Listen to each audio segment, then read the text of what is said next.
Before I start this lesson, I'd like to give all praise and glory and honor to Yahweh, Ba'ashem, Yahweh Shai, Ba'ashem, Ruach HaKodesh. Double honor to the apostles, elders, great minister, who will only teach all. Shalom up to the 144,000 men that's pushing and believing this word in all true sincerity and sacrifice their lives and wills to do so. Shalom to the men, women, and children that's tuning in and listening. Shalom to the Israelite foreigners scattered abroad on all four corners of the earth. And Shalom yet again, and the Heavenly Father name is Yahweh, His only begotten Son name is Yahweh Shai. And this video will be entitled, We Don't Have or Gotta Fit the World Standards.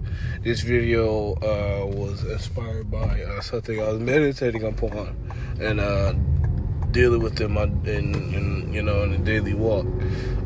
This truth, you're not gonna fit the world standards. You're not gonna conform to the world, and also not just that.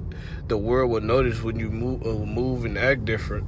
This society is so used to being weird. When you don't act like other individuals, they start pointing that out. Like with your family, say if you're the only one believe, which in most cases you probably are. You stop eating certain foods, you say, oh, I don't eat that, or, stuff like that. They'll notice that. They'll be like, oh, you weird. You be eating this and such and such. Or you been doing this and such. Shit like that, and ultimately we don't gotta fit these world standards. So, some brothers don't talk the best, some brothers don't look the best, and ultimately these words are inspired by the Heavenly Father. So now I'm gonna go ahead and grab Exodus, because Moses even said he wasn't eloquent with speech, and he was trying to seek advice from the Lord, commandment and advice from the Lord, because he couldn't deal with the whole nation of Israel like that. And by deal, I mean in the sense of having to, he wasn't able to manage all those people. He won't even say, talking to multiple people at once in a big crowd. Moses said, I'm not eloquent with speech. We're not trying to be the best talkers, the best speakers. Now, granted, some brothers talk better and speak better, but that ain't. We not here for seeking vain attention and opinions.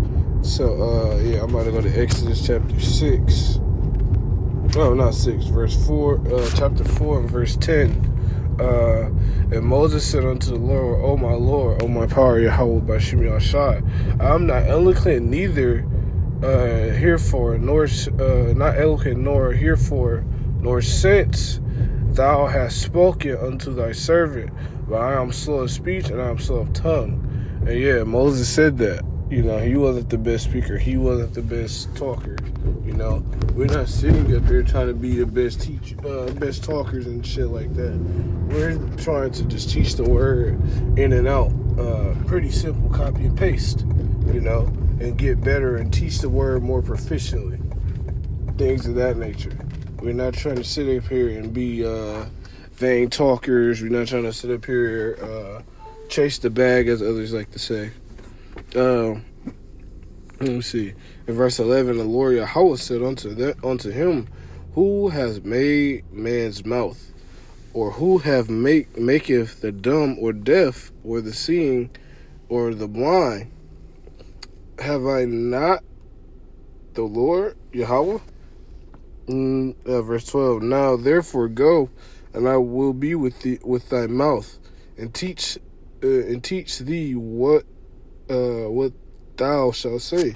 So the Lord is ultimately dealing with Moses, and we have to have full faith and trust in Yahweh Ba'ashem Yahshai to lead us, guide us the right way, be with us. Because ultimately we have to, you have to have faith in His walk, huge amounts of faith. If the Lord's dealing with us, because ultimately, if the Lord's dealing with us, who is against it? Who can stand against us? Verse 13. Now, verse 12. Now, therefore, go, and I will be with thy mouth, and teach thee what thou shalt say. And ultimately, the Lord will deal.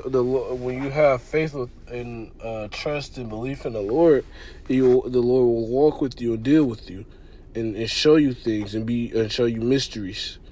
Now I'm gonna go to Jeremiah chapter 1, because it's another good example of Jeremiah.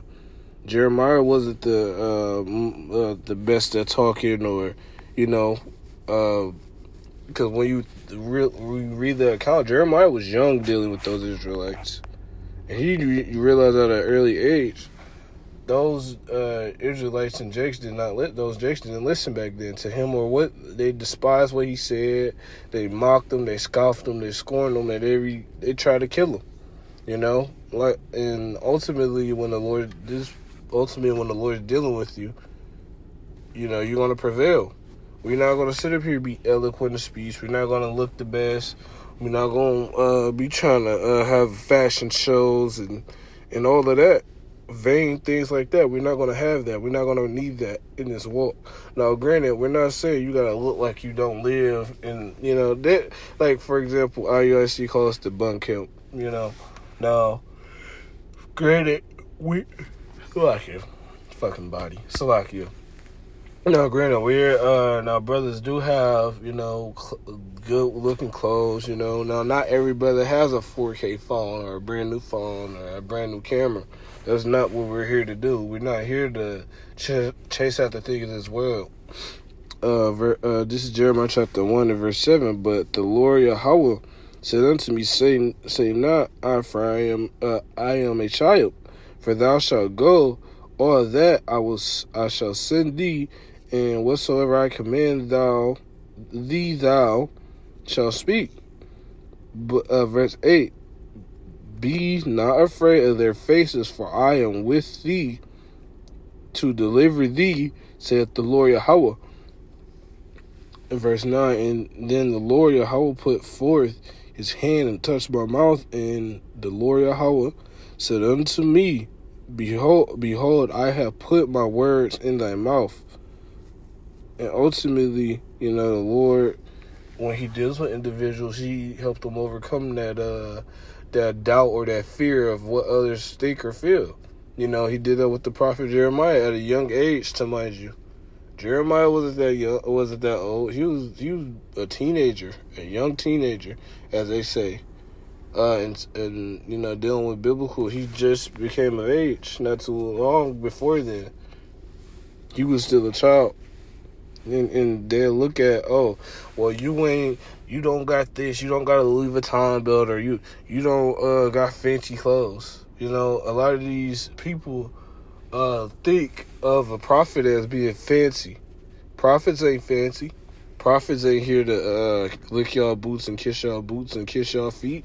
Let alone, not even just that. Prophets aren't here to sit up here and be, now granted, we supposed to, do things in a manner, in a fashion, but we're not here to play peacemaker all the time. We're not. Now, granted, prophets not always trying to seek problems. They just preach the word in and out and keep it moving. But ultimately, at the end of the day, man, the Lord deals with men on different levels. And not just that, all prophets have similar things in common. We're not liked of the world. Now, granted, other brothers are liked more than others.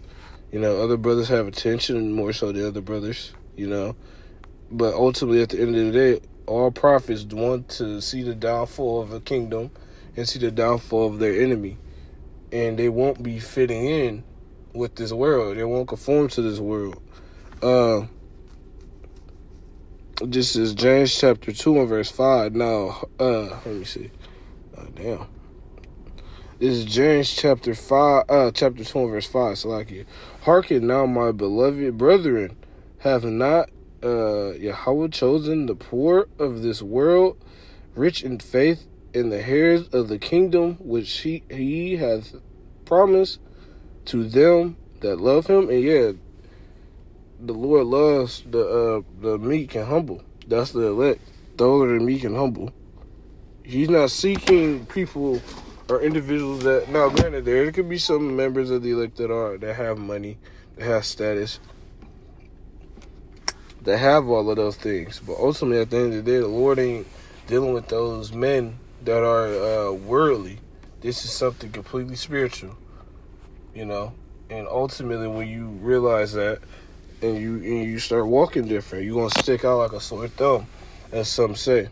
But I didn't want to make this video too long. Lord willing, this video was edifying.